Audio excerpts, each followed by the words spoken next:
Some of the best on-track moments from the last two Formula One races have involved these two drivers, Charles Leclerc and Max Verstappen. Brilliant battle at Silverstone. We obviously know they fought for the win in Austria in somewhat controversial circumstances in the end.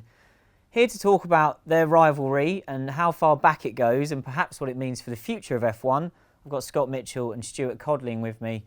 Codders, brilliant battle last time out. Great fight in Austria as well, of course. Are moments like these that we've seen from these two drivers the things that can get us excited about the future of Formula One? To my mind, watching those two going at it was both fantastically exciting, hopefully a harbinger of things to come, but in a good way, because you kind of think it could have got slightly out of hand. Afterwards, Leclerc said, Austria was an eye-opener for me. That was his exact phrase. Austria was an eye-opener for me.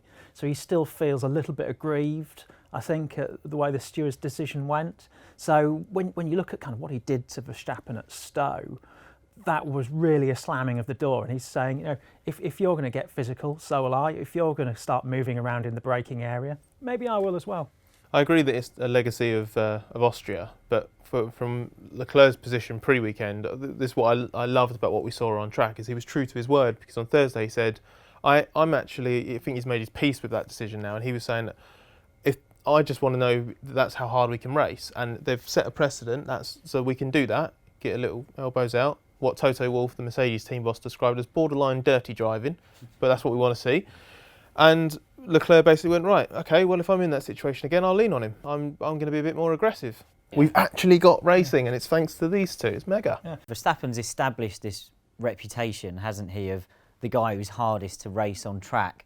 And Leclerc just went, no, my car's still here. If you're going to turn in, you're going to bounce off me and end up off the track. So that's what makes this very exciting. But Scott, we know that after the Austria run-in, there was a video going around on the internet of these two falling out in karting.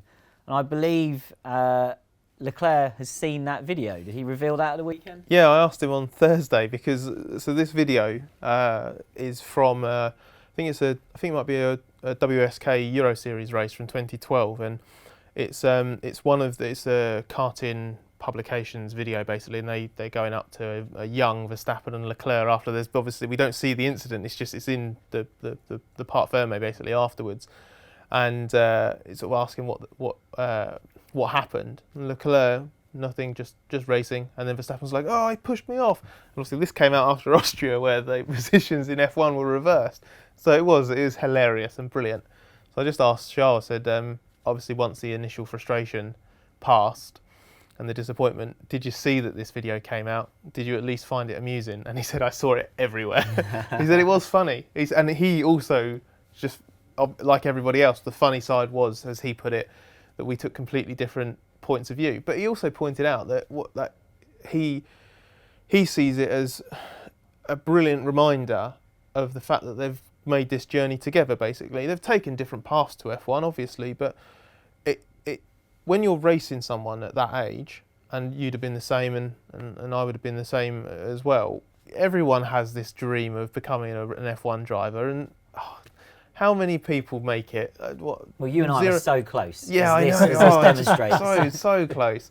What, mate, like a few hundredths of a % of people that start out make it, and here's these two having this controversial fight and disagreeing when they were must have been what, 12, 13 years old, and they've come into F1, and it's exactly the same thing, and there is a genuine rivalry there. I mean, that's evidence of the fact that maybe feud's a little bit too strong, but there's a bit of needle, a bit of backstory in here, and Charles went on to say, because we quizzed him a little bit more about that rivalry with Max, he said they weren't the best of friends when they were in karts. Their relationship's improved. They're not chummy now, so more of this, and I just think, yeah, that's a little, not a bit of hate, but a little bit of needle, and that's mega for a proper F1 rivalry. I don't mind a little bit of hate, actually. And when you look at the disintegration of the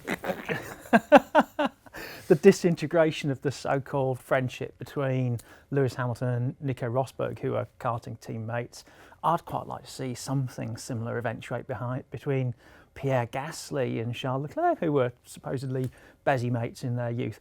Given Gasly's recent performances, I think he needs to improve a little bit before he gets into that. But wouldn't it be great if we had a kind of a three-way thing going on there?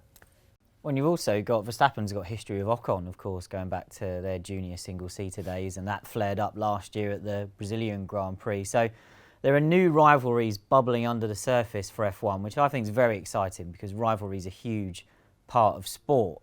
And looking forward at whatever's going to happen here, it's an enticing prospect. But we had these in the past, and they don't always come off. And a great example would perhaps be Sebastian Vettel versus Lewis Hamilton. That was built up for quite a while. We were waiting for them to both be in front-running cars and to see what would happen. Would it be fair to say, Scott, that that's a rivalry that didn't live up to expectations, and hopefully this is one that will? Yeah, I'm hoping that Verstappen and Leclerc is going to be the fight that we all thought and hoped Hamilton versus Vettel would be. And the problem is that we have seen that battle over the last couple of years, but it's been so one-sided. Just Vettel's just... Oh, that frustrating weakness. Capitulation, would you call it, or just cracking under pressure? It's that fun. I think it's just that fundamental weakness compared to Hamilton in terms of racecraft. It's just the way that this sort of the Vettel side of things has just deflated, and the rivalry with Lewis has dipped with that because it now feels like a foregone conclusion. Now, if they go wheel to wheel, it's still spectacular, and it is still the two most successful drivers of their generation, two of the all-time greats of F1. But it's just not the same. I have no idea who wins in a fight with this. It's 1-1 now, isn't it? I know that Verstappen won in terms of he went wide and kept his position, but he'd only got in front because of the safety car, and it wasn't. I chalk this up as a victory for Leclerc in that little 1-1. I think it is, and I can't wait for the next instalment because if this is as good as it looks like it's going to be, I think it's got every chance, if they're in top teams, of going down as one of the best rivalries in F1 history.